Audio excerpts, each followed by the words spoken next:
14वां सवाल देखिए, ज़ेल में मुसन्निफीन के लिहाज से सही जुमरे की निशानदेही कीजिए। लफ्ज़ व माना, अंदाज़े गुफ्तगू क्या है, तनकीदी अफ़कार।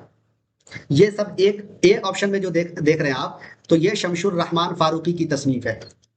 तनकीद और एहतिसाब, नए मकालात, तख्लीकी अमल, ये सब वजीर आगा नक्काद हैं, इन्हीं की तसानीफ हैं।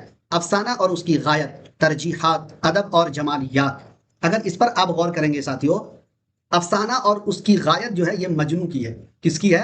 मजनू गोरखपुरी की। तरजीहात ये कई लोगों की किताब है, लेकिन इसमें जो है साथियों प्रोफेसर रफीक अहमद जो है इनकी उर्दू में किताब है, हालांकि अरबी में भी तरजीहात के उन्वान से कई किताबें हैं। और अदब और जमालियात जो है प्रोफेसर शकीलुर रहमान की किताब है, प्रोफेसर शकीलुर रहमान की किताब है। तो यहाँ कई लोगों की किताब है, इस वजह से ये कट जाएगा। अदब और नजरिया, नए पुराने चराग, तनकीद क्या है, ये है साथियों आले अहमद सुरूर की। किनकी? आले अहमद सुरूर की। तो क्या पता चला, मुसन्निफीन डी ऑप्शन में एक मुसन्निफीन है, बिल्कुल सही है।